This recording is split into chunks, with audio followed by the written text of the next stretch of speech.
सर्वमंगल मांगल्ये शिवे सर्वार्थ साधिके शरण्ये त्र्यंबिके गौरी नारायणी नमोस्तुते। शक्ति स्वरूपी देवी आपको हम सबका शत शत नमन। सुप्रभातम, स्वागत है आपका आज के इस विशेष अंक में। मैं हूं किरण भारद्वाज। आज से नवरात्र आरंभ हो रहे हैं और आज यानी शुक्ल पक्ष प्रतिपदा से वैदिक गणना के अनुसार देखा जाए तो हिंदुओं का नव वर्ष भी आरंभ हो रहा है। धार्मिक दृष्टि से इस दिन का विशेष महत्व है क्योंकि बताया जाता है कि आज ही के दिन यानी नवरात्र के पहले दिन आदि शक्ति प्रकट हुई थी और उन्होंने ब्रह्मा जी को सृष्टि की संरचना करने के लिए कहा था। आज का दिन विशेष है क्योंकि आज से शुरू हो रही है देवी की भक्ति उपासना। आने वाले 9 दिनों में विशेष तौर पर शक्ति स्वरूपा देवी को पूजा जाता है, व्रत उपवास किया जाता है और देवी की आराधना की जाती है। कहा जाता है कि इन दिनों में प्रकृति में विशेष शक्ति विद्यमान होती है। इसे अपने अंदर धारण करने के लिए शुद्ध मन से पूजा अर्चना और व्रत करने का विधान है। आज हम विशेष तौर पर बात करेंगे कि किस तरह से अपने जीवन को उपयोगी बनाने के लिए और शक्ति को धारण करने के लिए इन 9 दिनों का उपयोग किया जा सकता है।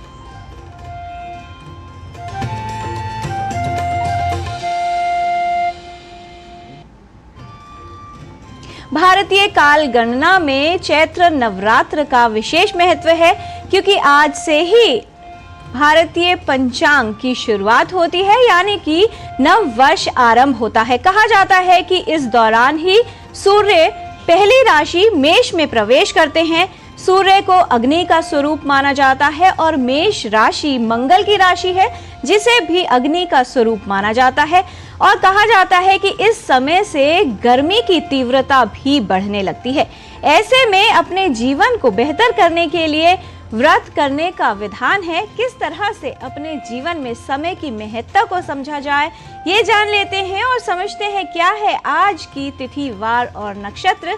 ये जानने के लिए देखते हैं आज का पंचांग। आज का पंचांग युगाब्द 5126 विक्रमी संवत 2081 शक संवत 1946 उत्तरायण चैत्र मास शुक्ल पक्ष प्रतिपदा तिथि मंगलवार रेवती नक्षत्र। आज का दिन मंगलमय हो।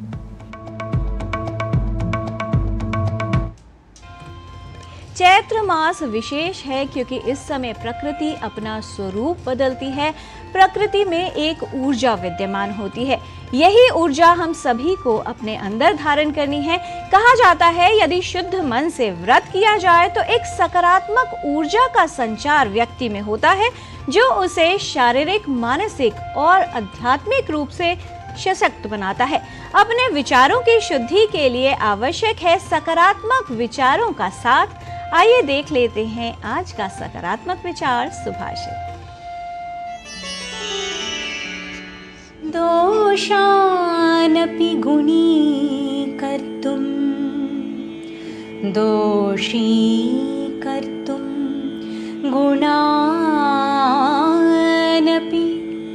शक्तो वादी न तत्तथ्यम् दोषा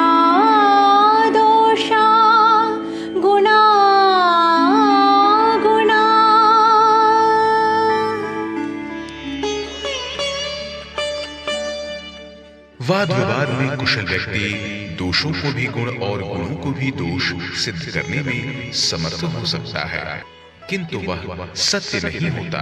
दोष दोष ही है और गुण गुण ही है। A person skilled in debate may be able to prove false as virtues and virtues as false, but that is not the truth. There are false, false, and virtues, virtues. समय का विशेष महत्व है क्योंकि समय सदैव चलायमान रहता है, निरंतर चलता रहता है। भारतीय काल गणना एक ऐसा विशेष स्वरूप है और अत्यंत वैज्ञानिक तरीका है काल गणना को प्रस्तुत करने का। किन इकाइयों का इसमें प्रयोग होता है और किस तरह से भारतीय वैदिक कालगणना में समय को बताया जाता है, ये बता रहे हैं हमारे सहयोगी गवीश द्विवेदी, जो आज के दिन यानी भारतीय नववर्ष के दिन प्रस्तुत कर रहे हैं भारतीय कालगणना पर ये विशेष रिपोर्ट।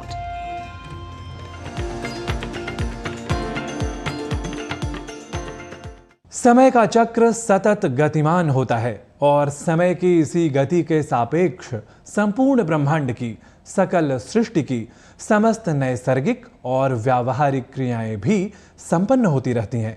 और इसी समय या काल की अपरिमित महिमा को, गहराई को हम काल गणना, काल चक्र, समय यात्रा जैसे शब्दों से हमेशा से ही मापने का प्रयास करते रहे हैं। कालात् स्रवन्ति भूतानि कालाद् वृद्धिं प्रयान्ति च काले चास्तं नियच्छन्ति कालो मूर्तिरमूर्तिमान। काल ही प्राणियों को उत्पन्न करता है और इसी काल तत्व में ही सकल चराचर जगत का लय भी होता है।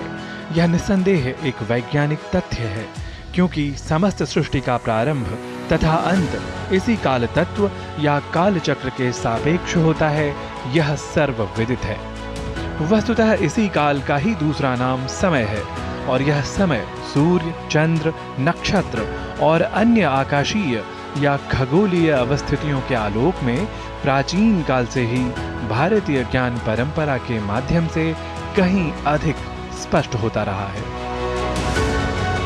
वैदिक वाङ्मय से हम यह भी जान पाते हैं कि कैसे अत्रि ऋषि ने सूर्य को आधार बनाकर महीनों की व्यवस्था का सर्वप्रथम निर्माण किया।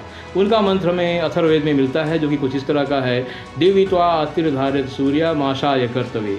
इसी प्रकार तांड्य और जैमिनी ब्राह्मण से हमें पता चलता है कि कैसे सप्ताहों की व्यवस्था का निर्माण जमदग्नि ऋषि ने किया। और सबसे बड़ी बात, जिसका विश्व में कोई दूसरा उदाहरण समकक्ष नहीं है, वो ये कि यक्षकण्व ऋषि हमें बताते हैं कि सूर्य की अवधि 24 घंटे की है, जब वह हमारे आकाश में प्रकाशित होता है तब भी, और जब हमारे आकाश से परे कहीं और प्रकाशित होता है तब भी। सूरज और चंद्रमा के बीच 12 अंशों की कोणीय दूरी के आधार पर, एंगुलर डिस्टेंस के आधार पर।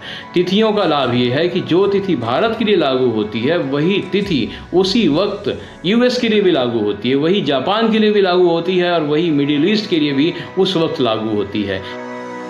काल गणना का प्रारंभ सृष्टि के उत्पत्ति के साथ ही होता है और इसी काल की सूक्ष्म से सूक्ष्मतर व दीर्घ से दीर्घतर इकाइयों के बारे में वैदिक वाङ्मयगत खगोलीय या काल से संबद्ध विज्ञान, संवत्सर या वर्ष आदि मानकों के आरंभ बिंदु के साथ आज भी अत्यंत प्रासंगिक रूप में हमें परिलक्षित होता है।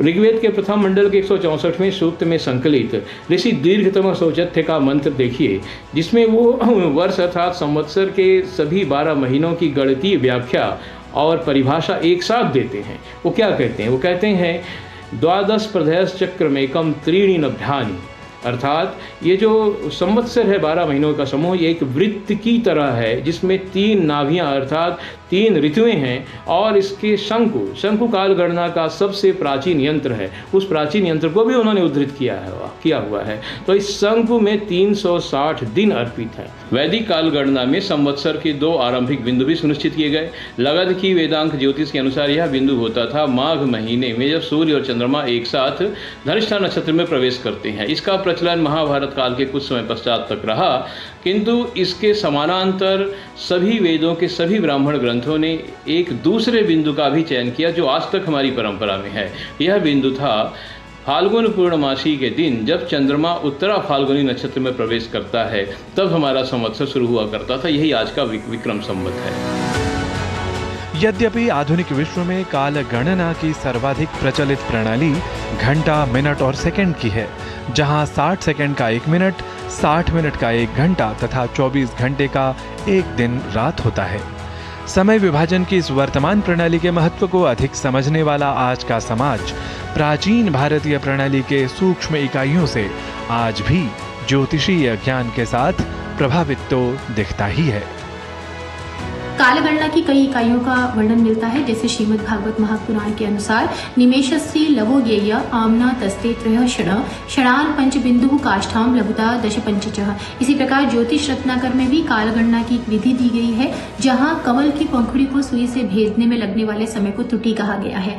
ऐसी 100 त्रुटियों से एक लव, 30 लव से एक निमेष, 27 निमेषों से एक गुरुवाक्षर, 10 गुरुवाक्षरों से एक प्राण, 6 प्राणों से एक विघटिका, 60 विघटिकाओं से एक घटिका, 60 घटिकाओं से एक अहोरात्र का मापन किया जाता है। अहो के हो और रात्र के रा से बना है होरा। अंग्रेजी शब्द आर का आधार भी होरा ही है, जो कि मूलतः ग्रीक शब्द होरा से बना है तथा ग्रीक भाषा और संस्कृत के बीच में संबंध भी स्थापित करता है। समय के इन इकाइयों के ज्ञान के साथ ब्रह्मांडगत सामयिक तथ्यों के प्रति आधुनिक युग की भांति ही या समय सापेक्षता की दृष्टि से तो आधुनिक युग से भी कहीं अधिक उन्नत और विकसित प्राचीन भारतीय ज्ञान प्रणाली को सामने रखने वाली अद्भुत खगोल विज्ञान से जुड़ी विद्या स्वयं में ही निस्संदेह वैदिक पौराणिक तथ्यों के साथ अत्यंत वैज्ञानिक स्वरूप में हमें प्राप्त होती है। आधुनिक वैज्ञानिक दृष्टिकोण से देखें तो पिछले कुछ शताब्दियों में कई खगोलीय सिद्धांतों का प्रतिपादन और परिकल्पना की गई है, जैसे जनरल लॉ ऑफ रिलेटिविटी में टाइम डायलेशन और ग्रेविटेशनल फोर्स से संबंधित सिद्धांत, वॉर्म होल थ्योरी जैसे सिद्धांत। श्रीमद् भागवत महापुराण की जब हम बात करते हैं तो सतयुग में राजा काकुदमी का बेटी रेवती को लेकर ब्रह्मलोक जाना और वहां से वापसी तक 27 महायुगों का बीतकर 28वें महायुग चलने का प्रसंग कई अनकहे सिद्धांतों पर प्रकाश डालता है। काकुदमी द्वारा पृथ्वी के गुरुत्वाकर्षण बल को छोड़कर ब्रह्मलोक जाना। दूसरा, ब्रह्मलोक की समय अवधि का पृथ्वी से बहुत मंद होना वहां के विशाल स्वरूप और विशाल ग्रेविटेशनल फोर्स के बारे में बताता है। यहाँ ब्रह्मलोक के उस विशाल गुरुत्वाकर्षण बल को छोड़कर वापस पृथ्वी पर आना बताता है कि उस समय का तकनीकी और यांत्रिक ज्ञान कितना उच्चतम स्तर का था। आधुनिक विज्ञान के सापेक्ष ही भारतीय आख्यानों की प्रामाणिकता को ज्ञान विज्ञान सम्मत समय या काल की संकल्पनाओं के साथ समझना अवश्य ही भारतीय काल गणना या कालचक्र की महनीयता को समक्ष रखने में पर्याप्त है। निसंदेह कालः सृजति भूतानि कालः संहरते प्रजाः। नारायण दत्त मिश्र, डीडी न्यूज।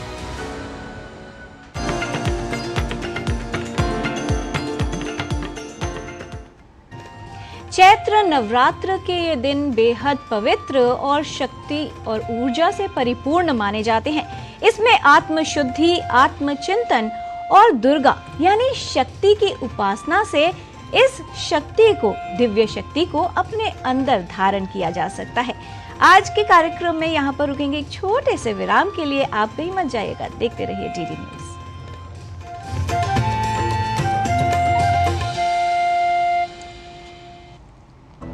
स्वाद से सबको दीवाना कर दे, दीवाना कर दे।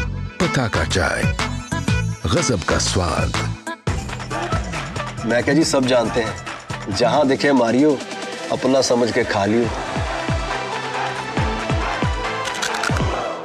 Delivery boy has picked your order. अरे भाई, पता है भूख लगी है। 30 मिनट का मैसेज नोटिफिकेशन आया था ना। मैसेज के सारे थोड़ी बैठ सकते हैं। कल आपने कुछ शेयर्स बेचे थे ना? हाँ, तो चेक किया? मैसेज आया तो था। सिर्फ मैसेज काफी नहीं है। आप शेयर मार्केट में कोई भी ट्रांजैक्शन करते हैं ना, तो स्टॉक एक्सचेंज से आए एसएमएस या ईमेल को अपने डीमैट अकाउंट और बैंक स्टेटमेंट के साथ भी टैली कीजिए। बेटा, भूख में ना दिमाग बंद हो जाता है। सोच कर, समझ कर, इन्वेस्ट कर।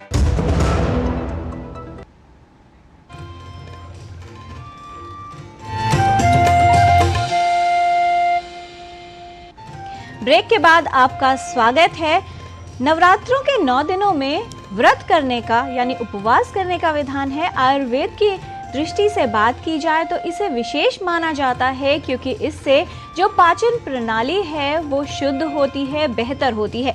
जैसे ही गर्मी का आगमन होता है, बहुत सारे रोगों की संभावना बढ़ जाती है। तो व्रत और उपवास करने से शारीरिक आंतरिक शोधन होता है, शुद्धि होती है और हमारा पाचन तंत्र हो या प्रतिरक्षा प्रणाली वो सशक्त बनती है। कहा जाता है कि जो व्यक्ति उपवास करता है उसका प्रयोजन ये भी है कि वो अपनी शक्तियों को नियंत्रित कर पाए, क्योंकि उपवास में हम कुछ चीजें छोड़ देते हैं और कुछ चीजों का पालन करते हैं। ऐसा करने से आत्म संयम और नियंत्रण भी बढ़ता है, जो हमें शक्ति और ऊर्जा प्रदान करता है। क्योंकि विशेषज्ञ ये बताते हैं कि बहुत से ऐसे रोग हैं जिनका कारण जो हमारे जीन्स हैं उसमें कहीं ना कहीं समस्या उत्पन्न होती है, जिसकी वजह से रोग उत्पन्न होते हैं। तो अगर उनके समाधान की बात की जाए तो उसका हल भी उसी में छुपा है। कैंसर जैसे रोग की बात की जाए तो हाल ही में CAR T cell therapy, chimeric antigen receptor therapy Bharat या स्वदेशी बनाई गई है। किस तरह से ये उपयोगी सिद्ध होगी आने वाले समय में अन्य बीमारियों के इलाज में भी, साथ ही कैंसर और विशेष तौर पर ल्यूकीमियाज यानी रक्त के कैंसर में कितना उपयोगी इसे पाया जा रहा है, आइए समझ लेते हैं।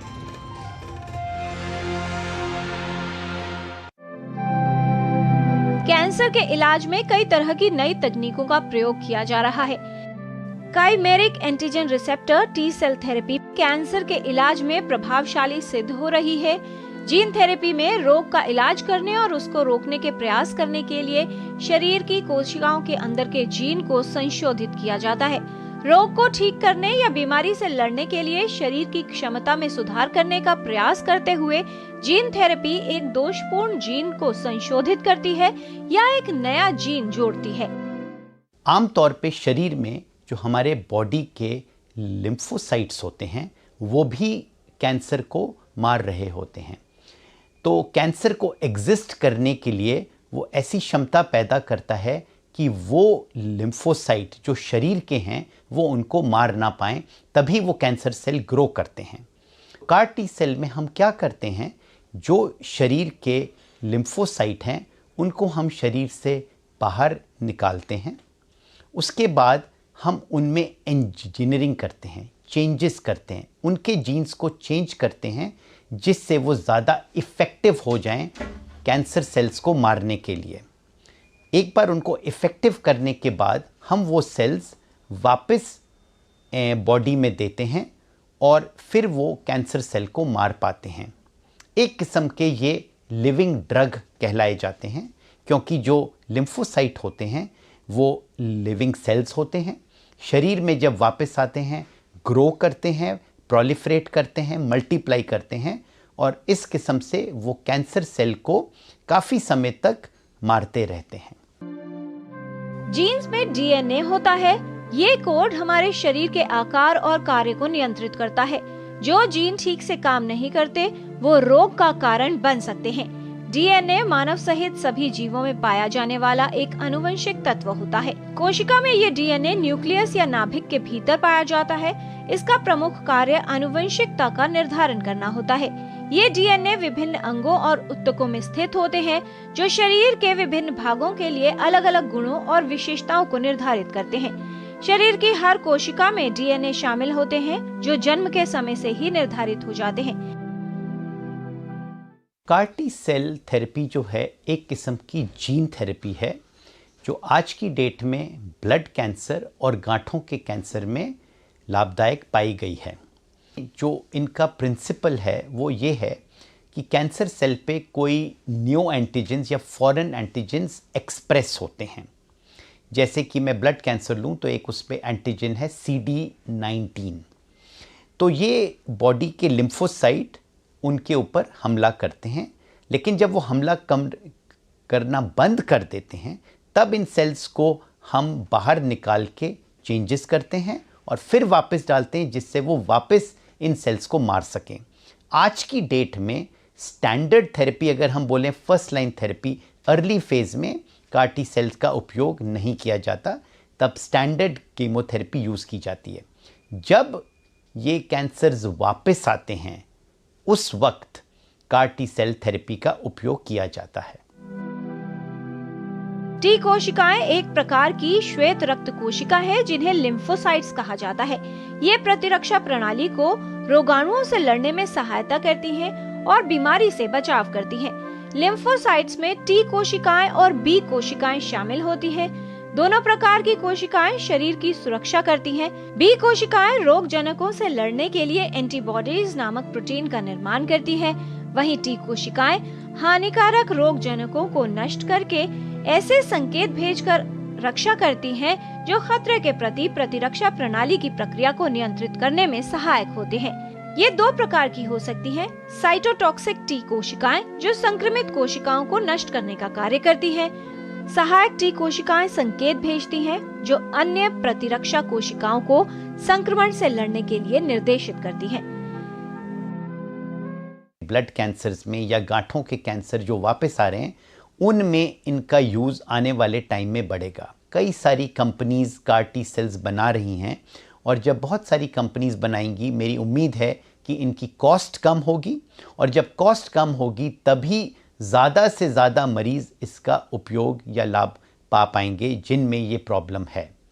आने वाले समय में कार टी सेल थेरेपी खाली ब्लड कैंसर ही नहीं, खाली गांठों के कैंसर ही नहीं, बल्कि अंग के कैंसर जिनको हम सॉलिड ट्यूमर कहते हैं उनमें भी इनका यूज़ आने की संभावना है। Chimeric antigen receptor T cell therapy में कैंसर कोशिकाओं को लक्षित करने और नष्ट करने के लिए शरीर की प्रतिरक्षा प्रणाली की कोशिकाओं यानी टी सेल्स का उपयोग किया जाता है। इस थेरेपी में कैंसर कोशिकाओं को पहचानने और उन पर हमला करने के लिए रोगी की टी सेल्स को संशोधित किया जाता है। फिर कैंसर की थेरेपी या ट्रीटमेंट के लिए इन सभी को लक्षित किया जाता है। Chimeric antigen receptor T cell therapy immunotherapy का रूप है।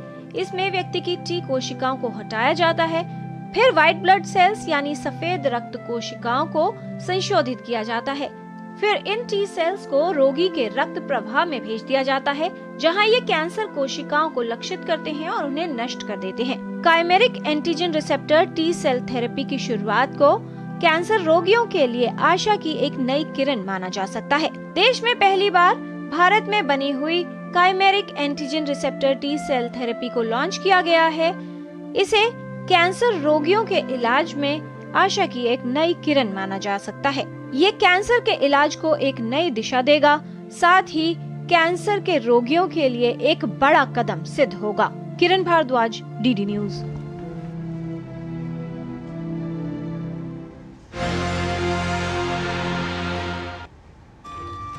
ज्ञान जीवन का विस्तार करता है, जीवन को नई दिशा देता है। अगर बात की जाए जीवन के ज्ञान की तो हमारे जो धार्मिक ग्रंथ हैं, वेद पुराण हैं, उनमें जीवन और अध्यात्म का विशेष ज्ञान छुपा हुआ है। अधिकतर ये सभी ग्रंथ संस्कृत भाषा में लिखे गए हैं, इसलिए इस ज्ञान को अर्जित करने के लिए संस्कृत का ज्ञान होना अनिवार्य है। संस्कृत का ज्ञान हम आपसे साझा कर रहे हैं अपने इस विशेष अंक संस्कृत पाठशाला के प्रभाग में, और इसके लिए चलते हैं हमारे सहयोगी गवीश द्विवेदी के साथ संस्कृत पाठशाला में। समझ लेते हैं क्या सिखा रहे हैं, किस तरह से संस्कृत वाक्यों को बनाना है। आइए समझते हैं।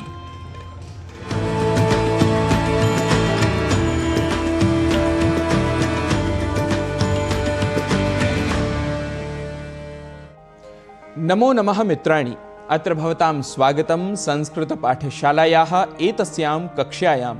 अहम् अस्मि गवीश द्विवेदी। मित्रों, संस्कृत की पाठशाला में हम वर्तमान काल के क्रियापदों से एक वचन के वाक्य बना रहे हैं। वाक्य निर्माण के इसी क्रम को आगे बढ़ाते हुए आइए कुछ और क्रियापदों के सहयोग से बना लेते हैं संस्कृत वाक्य। आप सभी इन वाक्यों को स्क्रीन पर देखकर ध्यान पूर्वक सुनते हुए बोलने का अभ्यास करते रहिए। क्रिया लेते हैं गायति अर्थात गाता है, तो वाक्य बना लेते हैं प्रिया गायति अर्थात प्रिया गाती है। सह पिबति वह पीता है। आपको ध्यान करा दूं कि सह इस पद का प्रयोग पुल्लिंग के लिए होगा, लेकिन वह व्यक्ति हमसे दूर होना चाहिए। ऐसे ही एषः पद का प्रयोग भी पुल्लिंग के लिए होगा, लेकिन जो व्यक्ति आपके पास हो वहां आपको एषः इस पद का प्रयोग करते हुए वाक्य बनाना है। अग्रिम वाक्य है सा नयति वह ले जाती है। इयम इच्छति यह चाहती है। इयम अर्थात यह। फलम पतति फल गिरता है। मयूरः नृत्यति। मयूरः अर्थात मोर, मोर नाचता है। श्वानः जिघ्रति। श्वानः अर्थात कुत्ता, कुत्ता सूंघता है। श्वानः के स्थान पर आप कुक्कुरः शब्द का प्रयोग भी कर सकते हैं। भक्तः ध्यायति। भक्तः ध्यायति, यहां पर उच्चारण का हमें विशेष ध्यान रखना है। ध अक्षर महाप्राण है, इसीलिए यहां पर ध्वनि एम्फेसिस थोड़ा अधिक होगा और कहेंगे ध्यायति, भक्त ध्यान करता है। छात्रः स्मरति। छात्र स्मरण करता है, याद करता है। एषः मिलति, यह मिलता है। सः उपविशति, वह बैठता है। एषः उत्तिष्ठति, यह उठता है। जनता शृणोति, जनता सुनती है। शिक्षकः स्थापयति, शिक्षक रखता है। रजकः प्रक्षालयति, अर्थात धोबी धोता है। अब जैसा कि आपको याद होगा, पाठशाला में हमने बताया था कि क्रिया एवं कर्ता के स्थान पर परिवर्तन कर आप सैकड़ों वाक्य बना सकते हैं। आप में से कुछ दर्शकों को ये वाक्य अत्यंत सरल लग सकते हैं तो कुछ को कठिन। जिन्हें यहाँ कठिनाई है वे इन वाक्यों का वाचिक अभ्यास करने के साथ साथ लिखित अभ्यास अवश्य करें। वाक्य बोलने में कठिनाई हो तो पहले केवल क्रियाओं को ही बोलें। प्रयास करें कि 10-12 क्रियाएं आप लगातार बोल पाएं, जैसे पठति, गच्छति, खादति, गायति, नयति, हसति, उत्तिष्ठति, उपविशति, स्मरति, ध्यायति, पचति आदि। ऐसे शीघ्रता से बोलने से भाषा जिह्वा पर बैठ जाती है, क्योंकि बोले जाने के कारण ही इसे भाषा कहा गया है। भाष्यते इति भाषा। अतः आप सभी से बार बार अनुरोध है कि मन में न बोलकर सिखाए गए अंशों को जोर जोर से बोलें। आप अपनी ही ध्वनि रिकॉर्ड कर पुनः सुन सकते हैं, इससे आप अपने दोष स्वयं सुधार पाएंगे। बाकी आप सभी की सहायता के लिए हम एक्स पर तो सदैव उपलब्ध हैं ही। मित्रों, शिक्षण में आज लेते हैं यही विराम, पर मत करिए आप अभी विश्राम, क्योंकि अभ्यास करते करते ही आप पहुंच सकेंगे संस्कृत भाषा के धाम। भवेत् तावत् शुभम मंगलम। नमो नमः।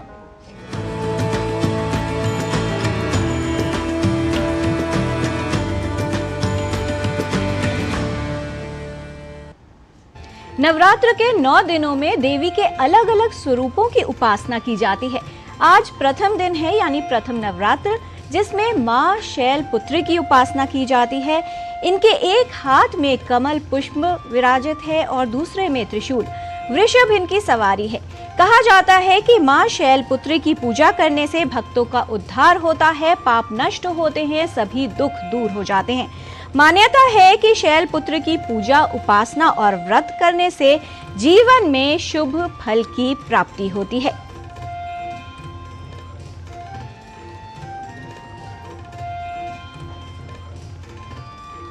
सर्वस्वरूपे सर्वेशे सर्वशक्ति समन्विते भयभ्यस्त्राहि नो देवी दुर्गे देवी नमोस्तुते। कामना करते हैं कि आपका ये नववर्ष और आने वाले नवरात्र के ये 9 दिन शुभ हो, प्रसन्नता और खुशियों से परिपूर्ण हो, स्वस्थ हो। आज के कार्यक्रम में फिलहाल इतना ही। हमारी पूरी टीम को दीजिए अनुमति। नमस्कार।